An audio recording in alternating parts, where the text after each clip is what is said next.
An island of strangers. It was one of those rare warm days in Scotland. Early summer, sun out, pub door propped open. It was me, Craig, and Moira. 3 pals, 3 pints. And of course, politics wasn't far behind.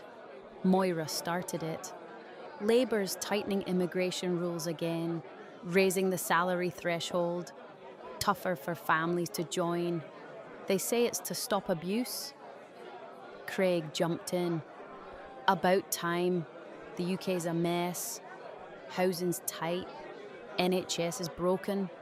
We can't just let everyone in, and if Scotland wants different, tough. We're part of the UK. That's the problem. Scotland's not in the same boat. We've got towns across the country losing people, schools closing, care homes can't find staff. We need more people, not fewer. More nurses, more carers, more builders. Craig rolled his eyes. So, you want immigration just for Scotland? I said, no. We just want policies that work for our needs, like any country should. Moira said, it's strange. Folks say the country's full, but then we can't find enough nurses or teachers. Feels like no one's telling the full story. That's because they're not talking about us. The Conservatives, Labour and Reform UK all say immigration's the problem. And to be honest, it's getting harder to tell those politicians apart. On this, they're in lockstep. Same message, different coloured ties. Too many people. Not enough control. But whose problem are they really talking about? They're not talking about Scotland. Not about our population decline. Not about our services struggling. For them, it's not about protecting services. It's about protecting votes in southern England. Craig said, Keir Starmer said we risk becoming an island of strangers. I sat back in disbelief. An island of strangers? Seriously? Those are incendiary words. It's reckless. It's divisive. And it's dangerous.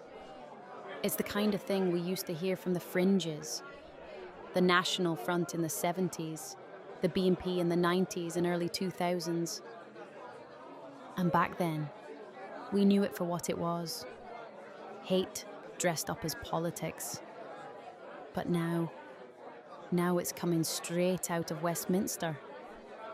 From the so-called centre. From people who want to run the country. It's not about immigrants. It's about division. And division sells. You know what immigration actually is? It's not about people leaving their identities at the border.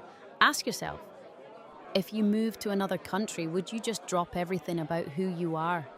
Your accent, your culture? Of course not. So why do we expect that from others?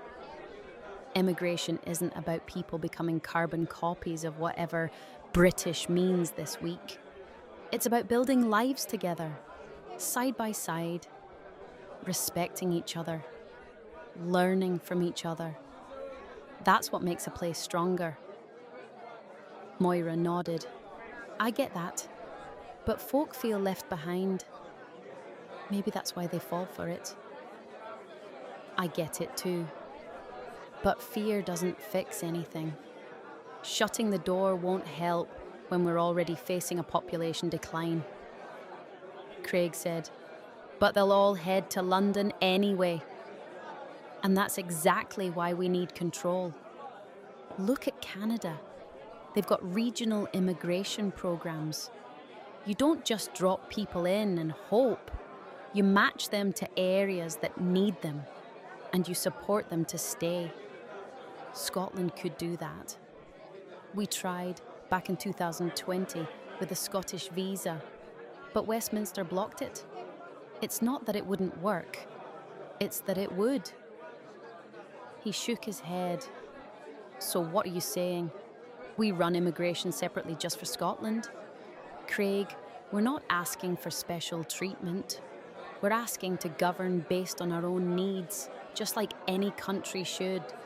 Moira nodded slowly. I suppose it's weird. Folks say the country's full. But then we can't find enough nurses or teachers. Feels like nobody's telling the full story. I leaned in. That's because they're not talking about us. And Reform UK, they'll be knocking on Scotland's door soon enough, telling us what their supporters want, not what Scotland needs, just like the rest of the London parties. They don't understand Scotland. Not our demographics, not our future, not even that Scotland's a nation. And not just any nation. A nation that predates the UK by almost 1,000 years. Craig said, "So this is about independence then?" Of course it is. Because this isn't just about immigration. It's about control. About the right to decide what works for us.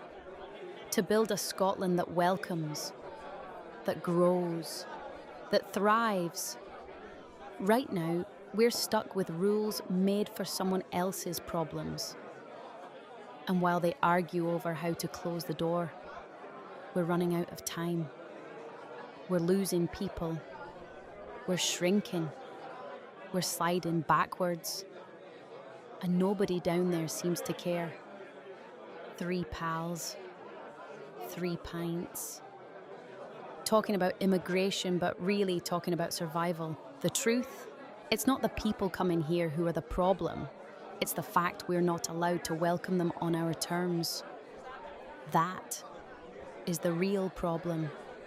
Ask any economist what happens when a country faces population decline, and they'll give you the same answer. The first thing they'll tell you is that it reduces economic productivity, strains social support systems like pensions and healthcare, and drives up the cost of public services. If we let it happen, that's exactly where Scotland is heading. But you won't hear that when our friends from London arrive on the doorsteps of Scotland, because they won't tell you that part of the plan.